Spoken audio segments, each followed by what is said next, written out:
Hi everyone, my name is Lisha. Welcome to my studio. I'm a student and a content creator. Please subscribe to my YouTube channel. Assalamu alaikum guys, welcome back to Fantasy Ways. So now we can discuss chapter number 6, numericals. The first numerical is about a spring which is stretched 20 millimeter by the load of 40 Newton. आपने इसकी calculate करनी है. पहले तो spring constant, उसके अलावा उसका wait. इसमें हमें एक तो बता रहे हैं कि स्प्रिंग स्ट्रेच हुआ है 20 मिलीमीटर और एक्सटेंशन मिली है 16 मिलीमीटर. ठीक है, लोड का फोर्स है 40 न्यूटन. तो हम अपने न्यूमेरिकल की तरफ बढ़ते हैं जिसमें एक्सटेंशन थी 20 मिलीमीटर, जिसको हम राइट डाउन कर सकते हैं 20 cross 10⁻³ Now, as we discussed, that force is 40 Newton and the extension, the first is stretched and the second 16 millimeter is stretched, which is change in extension. So अब हम लोग इसको prefix में convert करेंगे जो कि हो जाएगा 10⁻³ मीटर. अब हमने फाइंड करना था स्प्रिंग कांस्टेंट के एंड वेट डब्ल्यू. तो फोर्स का फॉर्मूला हम लोग लगाएंगे जो कि स्प्रिंग कांस्टेंट के साथ आता है. फोर्स इज इक्वल टू के एक्स. सो के is basically the spring constant. के साथ जो एक्स है जो कि मल्टीप्लाई हो रहा है, इसको वहाँ पे दूसरी साइड पर इक्वल टू पे लेके जाएंगे जो कि हो जाएगा डिवाइड. तो स्ट्रेट वे में अगर हम लिखें तो K is equal to F over X. तो फोर्स की value as we know 40 newton, तो हम लोग यहाँ पर राइट डाउन कर लेंगे 40 न्यूटन. और एक्स की वैल्यू हमें पता थी 20 क्रॉस 10⁻³ आप लोग कटिंग करेंगे, 0 से 0 कैंसिल, 2 के टेबल से 2 1 ज़ा 2 2 2 ज़ा 4. तो आपके पास आंसर आ जाएगा 2 क्रॉस 10⁻³ न्यूटन पर मीटर -1. अब अगर हम लोग यूनिट को चेंज करना चाह रहे हैं तो आप लोग ऐसे भी लिख सकते हैं 2 किलो न्यूटन पर मीटर. सेकेंड पॉइंट के लिए जिसमें हम लोगों ने वेट कैलकुलेट करना है, हम लोग यही फार्मूला देखेंगे, मगर यहाँ पर अब एक्स की जगह पर डेल्टा एक्स को रिप्लेस कर देंगे. हमें पता है कि फोर्स इक्वल होती है वेट के, तो हम लोग फोर्स की जगह लिखेंगे, रिप्लेस कर देंगे वेट को. पहले एफ था और अब हो जाएगा डब्ल्यू, और के delta x as it is आ जाएंगे. अब हम लोग वेट के लिए फाइंड कर रहे हैं तो हमें पहले से मालूम है कि जो हमने फाइंड कर ली है 2 किलो न्यूटन पर मीटर वैल्यू आ गई है, तो हम लोग यहाँ पे 2 लिख सकते हैं. और साथ में हमें पता है किलो का मतलब होता है 10⁻³ अब डेल्टा एक्स की वैल्यू हम लोग स्टार्टिंग से देखेंगे जो कि गिवन डाटा में हम लोगों ने यूनिट कन्वर्ट किया था 16 10⁻³ तो यहाँ पर वो वैल्यू लगा देते हैं 16 मल्टीप्लाई 10⁻³ यहाँ पे +3 था और यहाँ पे -3 था, तो ये आपस में कैंसिल हो जाएंगे और 16 2 ज़ा 32 न्यूटन हमारे पास आंसर आ जाएगा. So that's for all. ये आपका कंप्लीट क्वेश्चन सॉल्व हो गया. नेक्स्ट क्वेश्चन हमारे पास है 6.2 which is the mass of 5 litres of milk is 4.5 kg. Find the density in SI units. ठीक है, हम लोगों ने पहले डेंसिटी फाइंड करनी है और उसके बाद डेंसिटी के यूनिट के हवाले से उसको चेंज कर देना है.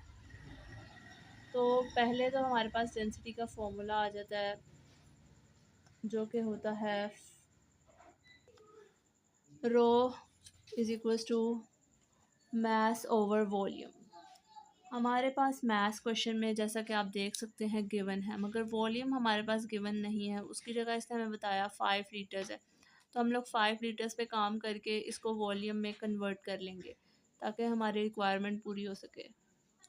तो गिवन डाटा में पहले क्योंकि वॉल्यूम का ही गिवन था तो हम लोग 5 लीटर्स वॉल्यूम को लीटर से मीटर्स में कन्वर्ट करेंगे. ठीक है, यूनिट को कन्वर्जन करना ज़रूरी है, जिसके लिए हम लोग डिवाइड करेंगे 1000 से क्योंकि हमें मीटर क्यूब यूनिट चाहिए. अब हमारे पास आंसर आ जाएगा 5 × 10⁻³ मीटर-क्यूब। ठीक है, अब हमारे पास मास था 4.5 kg, एज इट इज़ लिख दिया। डेंसिटी हमने फाइंड करनी है और फार्मूला मैंने आपसे डिस्कस किया था, रो इज़ इक्वल टू m/v। अब वैल्यूज़ पुट कर लेते हैं। मास की वैल्यू हमारे पास आ रही है 4.5 kgs एंड वॉल्यूम की वैल्यू आपके पास आ रही थी 5 × 10⁻³ पर मीटर। अब हमारे पास कैलकुलेट करने के बाद गाइस आंसर आता है 900। यूनिट हमारे पास केजी थे, साथ में हमारे पास m-3 था। अब इसको हम लोग ऐसा यूनिट में कन्वर्ट करते हैं जिससे पॉइंट 2 डिजिट्स आगे मूव करेगा, मगर हम लोगों को चाहिए 10⁻³ तो हम लोग क्या करेंगे, पॉइंट को 9 से पीछे की तरफ ले जाएंगे। हालांकि सिग्निफिकेंट फिगर्स में 9 से बाद में आना चाहिए, मगर हम लोग 9 से पहले लेके जा रहे हैं क्योंकि हमें 10⁻³ की रिक्वायरमेंट है। तो हमारे पास 0.9 बच जाएगा, साथ ही में 10⁻³ यूनिट केजी मीटर पर मीटर क्यूब। ठीक है, ये हमारा फाइनल आंसर होगा जो कि रो के लिए था। तो सही है जी, ये 6.2 हमारा कंप्लीट हो गया है। अब हम चलते हैं थर्ड क्वेश्चन की तरफ। अब ये हमें बताता है कि एक सॉलिड का मास है 60 ग्राम्स, जिसमें 40 से 44 सेंटीमीटर क्यूब वाटर बढ़ता है। उसकी लेंथ एक तरीके से आप लोग ले लीजिए और हमने कैलकुलेट करनी है डेंसिटी। अच्छा तो गाइस, आप लोग सबसे पहले मास की बात करते हैं तो हमारे पास एसआई सिस्टम में मास का यूनिट केजी होता है, जो कि हम यहाँ पे कन्वर्ट करने वाले हैं सबसे पहले। देन हम लोग बात करेंगे अपनी लेंथ की, जो L1 40 हो जाएगा और L2 44 सेंटीमीटर क्यूब हो जाएगा। ठीक है, तो सबसे पहले हम लोग अपने नोट्स पे चलते हैं। मास जो हमारे पास 60 था, ग्राम को हम लोग केजी में कन्वर्ट कर रहे हैं। किलो का मतलब 10⁻³ होता है, तो यहाँ पे कन्वर्जन के लिए डिवाइड होगा 1000 के साथ, तो हमारे पास 0 0 से कैंसिल हो जाएगा और पॉइंट लग जाएगा 2 डिजिट से पहले, तो हमारे पास आ जाएगा 0.06 kgs।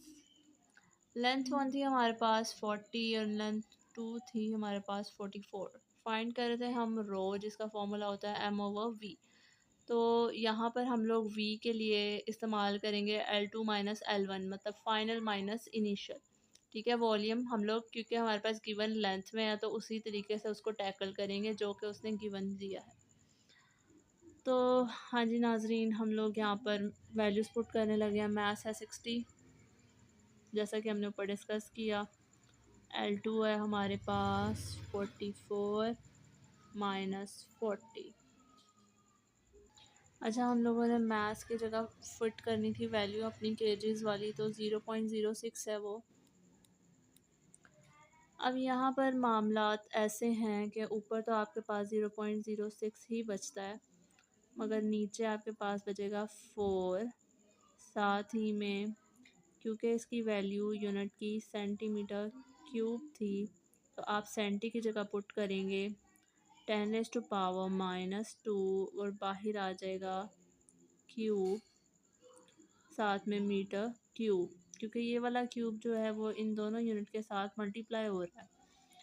तो जनाब जी, आपका आंसर आना चाहिए kg पर मीटर क्यूब में, जिसके लिए आप इस तरीके से हल कर रहे हैं। 0.06 ओवर 4 मल्टीप्लाई 10⁻⁻6 मीटर क्यूब।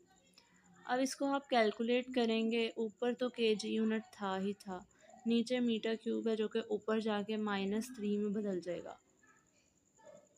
तो कैलकुलेट करने के बाद हमें पता लगा 15 क्रॉस 10⁻³ kg पर मीटर क्यूब हमारा फाइनल डेंसिटी का आंसर आता है। जो कि हमारा सॉल्यूशन है। कंप्लीट लुक आपको क्वेश्चंस का दिखा देते हैं। तो स्टूडेंट्स अब हम बात करेंगे क्वेश्चन नंबर 6.4 की, जिसमें हमारे पास डेंसिटी थी 8 मल्टीप्लाई बाई 10⁻³ kg/m³। वॉल्यूम था हमारे पास 60 सेंटीमीटर क्यूब। मास हमने फाइंड करना है, ठीक है। ब्लॉक की डेंसिटी गिवन है, वॉल्यूम गिवन है, मास फाइंड करना है, कुछ मुश्किल नहीं है। डेंसिटी का फॉर्मूला हमें पता है m/v होता है, तो उसके थ्रू हम लोग इसको डायरेक्टली तौर पे निकाल सकते हैं। यूनिट की कन्वर्जन ज़रूरी है, जहाँ पर आपको सेंटी दिखे इसको आप कन्वर्ट कर दीजिए, ठीक है। ऊपर जैसे हमें सेंटी दिखा था हमने कन्वर्ट किया, नीचे भी बिल्कुल वही सिनेरियोस चल रहे हैं। रजिस्टर पर आ जाते हैं। सबसे पहले हमारे पास रो गिवन था, जो कि था 8 × 10⁻³ kg/m³। ठीक है, कोई मसला नहीं है। नेक्स्ट हमारे पास है वॉल्यूम 60 सेंटीमीटर, जिसको हमने मीटर में कन्वर्ट करना है। अब क्या करेंगे, 10⁻⁻² लगाएंगे। सिंपल, यहाँ पे आपका वॉल्यूम आ जाएगा 60 × 10⁻³ 2 -6। आपके पास ये वैल्यू आ गई। अब अपनी यूज़ करनी है ये और ये। फाइंड हम लोगों ने मास करना है। रो का फॉर्मूला लगाएंगे m/v। रो मीन्स डेंसिटी, डेंसिटी का आप लोग सिंबल रो यूज़ करते हैं। अब हम लोग क्या करेंगे, यहाँ पे v मल्टीप्लाई करवा देते हैं, क्योंकि यहाँ पे हो रहा है डिवाइड, उधर जाके हो जाएगा मल्टीप्लाई। सिंपल सिनेरियोस चल रहे हैं। रो की वैल्यू हमारे पास गिवन है। अब आपके पास रो के वैल्यू थी 8 × 10⁻³। इसको यहाँ पे सिंपली यूज़ कर लेते हैं। तो यहाँ पर आप लगा लेंगे 8 × 10⁻³। वॉल्यूम है हमारे पास 60 × 10⁻⁻⁻⁶। अब सिंपली तौर पे यूनिट तो हमारे पास हमें पता है मास का होता है केजी। यहाँ पर हम लोग कर लेते हैं मल्टीप्लाई अपने कैलकुलेटर के थ्रू। 0.48 हमारा आंसर है। तो स्टूडेंट्स बेसिकली तौर पे आप अगर थोड़ा सा यहाँ पे कैलकुलेशन देखें तो ये है +3, ये है -6, तो -3 बचता है, जो कि हमारे पास 480 × 10⁻⁻3। अब पॉइंट को अगर हम यहाँ मूव करवाते हैं 3 डिजिट्स, तो होता ये है कि प्लस का 3 और माइनस का 3 यहाँ से कैंसिल हो जाते हैं और हमारे पास 0.48 बचता है, ठीक है। कुछ कैलकुलेटर्स में डायरेक्ट भी आ सकता है, मगर यहाँ पर अगर किसी का नहीं आता तो वो पहले 8 को 60 से मल्टीप्लाई करवाए, यहाँ पर इन दोनों को हैंड से करे। 10⁻⁻3 आ गया, पॉइंट मूव करवाए +3 आ गया, तो आपका आंसर सिंपली तौर पे 0.48 आ जाता है। इस क्वेश्चन में अगर किसी को अभी भी कंफ्यूजन है तो मैंने यहाँ पर एक स्टेप स्किप किया है। इसके नीचे अगर हम देखें तो 0.48 क्रॉस 10⁻³ +3 क्रॉस 10⁻³ ये वाला स्टेप आना था। इधर इन दोनों को कट करते हैं तो हमारे पास फाइनल आंसर ये वाला बचता है 0.48 kgs, जो कि ऊपर हम निकाल भी चुके हैं। होप सो आपको समझ आ रही होगी। नेक्स्ट क्वेश्चन की तरफ चलते हैं। अच्छा, दुआ तो है कि ये पेपर में ना आए, क्योंकि स्टेटमेंट भी थोड़ी लंबी है और क्वेश्चन भी लंबा होने वाला है। मुश्किल नहीं है, but it's a bit long. तो हम लोग डिस्कस करते हैं। सबसे पहले आपके पास ब्रिक मेजर्स आ जाते हैं। 3 वैल्यूज़ आ गई हैं आपके पास, जो कि इनमें से एक लेंथ, विड्थ और मास होने वाली, हाइट होने वाली है। लेंथ, विड्थ एंड हाइट होने वाली है। उसके बाद आपके पास मास होने वाला है 5 kgs। आपने फाइंड करना है pressure maximum and minimum points पे, ठीक है। कोई मुश्किल की बात नहीं है, थोड़ा घबराने की ज़रूरत नहीं है। हम लोग सबसे पहले सेलेक्ट कर लेते हैं कि हम लोगों ने किस चीज़ को लेंथ, विड्थ और हाइट डिसाइड करना है। आप लोग अपनी मर्ज़ी से कर सकते हैं, मैं अपनी मर्ज़ी से करूँगी, ठीक है। हाइट में रखूँगी 5, विड्थ में रखूँगी 10 एंड लेंथ में रखने वाली हूँ 20। किसी को कोई इशू नहीं होना चाहिए, सब अपनी मर्ज़ी से रख सकते हैं। ठीक है, मैं इस हवाले से करवाऊँगी क्योंकि आप अपना पॉइंट ऑफ व्यू रखते हैं, तो क्वेश्चन वही होने वाला है, कोई मसला नहीं है। नेक्स्ट हम चलते हैं अपने रजिस्टर पर। तो जैसा कि हमने डिस्कस किया था, पहले मैंने हाइट ले लिया, विड्थ ले ली और लेंथ ले ली, 5, 10 एंड 20। अब यूनिट मैंने आपको कहा था जहाँ सेंटी होगा हमें चेंज करना ही पड़ना है। Centi means 10⁻⁻², yes very good, जो कि बेसिकली होता है 1/100। तो यहाँ पर क्या करने लगे हैं, वही करने लगे हैं, 5/100। यूनिट चेंज होगा तो 0.05 मीटर्स में आपका आंसर कन्वर्ट हो गया। यहाँ पर क्या करने लगे हैं दोस्तों, 10/100, आंसर क्या बनेगा, 0.1। यहाँ पर वही होने वाला है, तो आपका ज़ीरो से कैंसिल होगा, 0.2 मीटर्स आपका आंसर बन गया। आपके पास मैथ्स था 5 kg, P max, rho max and rho min आपने फाइंड करनी है। तो आप चलते हैं सोल्यूशन की तरफ, जिसमें हमारे पास फार्मूला होगा प्रेशर का, जो कि होता है फोर्स ओवर एरिया। पहले हम मैक्सिमम का लेंगे जो कि होगा फोर्स ओवर A2 और मिनिमम का फोर्स ओवर A1। ठीक है, इसके लिए हमें चाहिए है फोर्स की वैल्यूज़ और एरिया की वैल्यूज़। ज़ाहिर सी बात है हमारे पास फोर्स एक ही होने वाली है, मगर एरिया दो होंगे क्योंकि वैल्यूज़ आपके पास वेरी कर रही हैं, डिफरेंट वैल्यूज़ हैं, इन्हें यूज़ करने वाले हैं। तो फोर्स क्या होता है, बेसिकली वेट, और वेट क्या होता है, mg, mass cross gravitational acceleration, which is approximately 10, जो कि आपको याद रखने की ज़रूरत है। g is equal to 10 ms-2, ठीक है, जो कि ए बी होता है जिसे हम एक्सेलरेशन कहते हैं। अब यहाँ पर मैथ की वैल्यू थी 5 और जी की 10, जो कि हमने लिखी, और 50 न्यूटन आपका आंसर आ गया, कोई मुश्किल वाली बात नहीं थी। एरिया 1 के लिए हम लोग फाइंड करने वाले हैं, तो फॉर्मूला होगा लेंथ क्रॉस विड्थ, ठीक है, not a weight, it's a width, capital W है और यहाँ पे स्मॉल डब्ल्यू है। तो इसके लिए हम लोग क्या करेंगे, लेंथ 1 की वैल्यू देखेंगे विच इज़ 0.2 मीटर, क्रॉस करने वाले हैं हम लोग इसके साथ W को, जो कि हमारे पास है 0.1। ठीक है, आपके पास आंसर आ जाएगा कैलकुलेटर से, उसको बाद में देखते हैं, पहले इसे फिल करते हैं। विड्थ की वैल्यू आपके पास है 0.1 एंड द हाइट इज़ 0.05। अब ये दोनों चीज़ें कैलकुलेट करके आपके पास आंसर बनेगा। एरिया का यूनिट हम लोग पहले डिस्कस कर लेते हैं, जो कि हमारे पास होता है जी। तो दोस्तों एरिया का यूनिट होता है मीटर स्क्वायर, क्योंकि लेंथ मीटर, डब्ल्यू मीटर, तो मीटर मीटर मीटर स्क्वायर। यहाँ पर मल्टीप्लाई करके हमारे पास आंसर बनता है 0.02 मीटर स्क्वायर्स, और यहाँ पर आंसर बनता है 0.005 मीटर स्क्वायर्स। ठीक है, यहाँ तक करने के बाद नेक्स्ट स्टेप आपके पास जो आता है वैल्यूज़ पुट करने का है, पहले पी मैक्स में फिर पी मिन में। अब लोग आगे चलते हैं, तो मैंने ऐसा ही लिखा है putting the values in P max and P मिन फार्मूला। यहाँ पर मैंने रेडी कर रखा है फोर्स और A2 को, ठीक है, यहाँ पे हम डालेंगे और सीधा डायरेक्ट आंसर निकल जाएगा। पी मिन के लिए भी हम लोग ऐसे ही करने वाले हैं। तो हमारे पास फोर्स है 50 और एरिया 2 है 0.005, जो कि बेसिकली बनता है 10 kPa। ठीक है, हम लोग ऐसे भी लिख सकते हैं 10।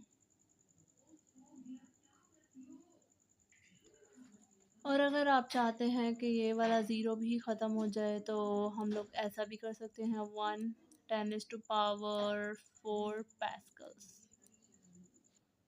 अब पी मिन के लिए हम लोग करने वाले हैं, तो फोर्स 2 हो जाएगी 50, एरिया 1 हो जाएगा 0.02, जो कि बेसिकली हमारे पास होता है 2500 पैस्कल्स। अब पहले वाले में भी हमने सारे ज़ीरोस, 4 ज़ीरोस ख़त्म करके 10⁻⁴ लगाया था, तो इस सवाल में भी हम ऐसा कर सकते हैं, बिल्कुल कर सकते हैं, 25 क्रॉस 10⁻² पैस्कल्स। तो ये हमारा आंसर, एक तो ये आ गया, दूसरा ये आ गया। होप सो कोई कन्फ्यूजन नहीं होगी। नेक्स्ट क्वेश्चन की तरफ चलते हैं, जो कि हमारा आज के एपिसोड का लास्ट क्वेश्चन है,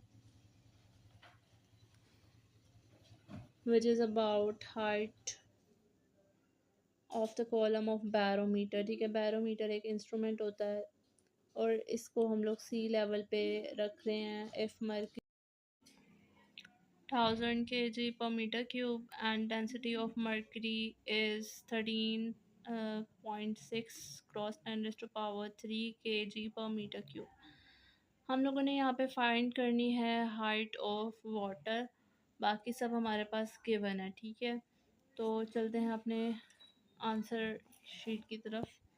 सबसे पहले हम लोगों को पता चला कि डेंसिटी ऑफ वाटर थी 1000 एंड डेंसिटी ऑफ मर्करी थी 13.6, जो कि लास्ट में गिवन था। हम लोगों ने ये चीज़ याद रखनी है कि height of mercury at sea level, जो कि हमें सी लेवल का क्वेश्चन में वो बता रहा है मगर वैल्यू नहीं दी गई, वो है 0.76 मीटर। ये चीज़ आपको लर्न होनी चाहिए। नेक्स्ट पॉइंट आता है हमारे पास प्रेशर का formula, which is PGH and it's very important formula. ठीक है, इसको आप लर्न करेंगे, नेक्स्ट क्वेश्चंस में भी ये यूज़ होने वाला है। इक्वेशन के दो पल्ले होंगे जो कि हम बराबर रखते हैं, तो यहाँ पर आ जाएगी मरकरी की साइड, यहाँ पे आ जाएगी वाटर की साइड। बेसिकली दो प्रेशर्स ले रहे हैं, एक pressure of Hg which is mercury and दूसरा प्रेशर ऑफ W वाटर है। अब यहाँ पे PGH दोनों साइड पे ही आएगा, मगर इस वाली साइड पे मरकरी वाले PGH हैं, इस वाली साइड पे वाटर वाले हैं। ग्रेविटेशनल एक्सेलरेशन दोनों साइड पे सेम होगा, इसलिए कट हो जाएगा। अब बात करते हैं HW की, जो कि यहाँ मल्टीप्लाई होता है PW से, और PW वहाँ जाके हो जाएगा डिवाइड। इसको सीधा करके लिख लेंगे, तो बेसिकली पलटा देंगे तो HW is equal to H height of mercury, density of mercury, density of water. अब हम लोग वैल्यूज पुट करने वाले हैं।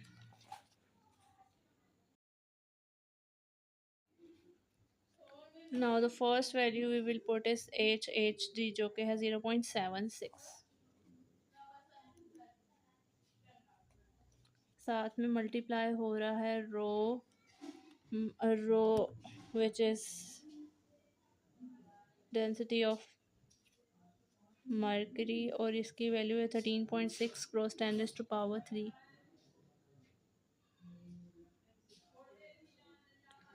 डिवाइड में हमारे पास है rho of water which is 1000, और इन सब की वैल्यूज़ लगाने के बाद हमारे पास फाइनल रिज़ल्ट आता है 10.336 metre. So this is the final answer. Hope so you will liked it. Like and subscribe my channel, and thanks for watching.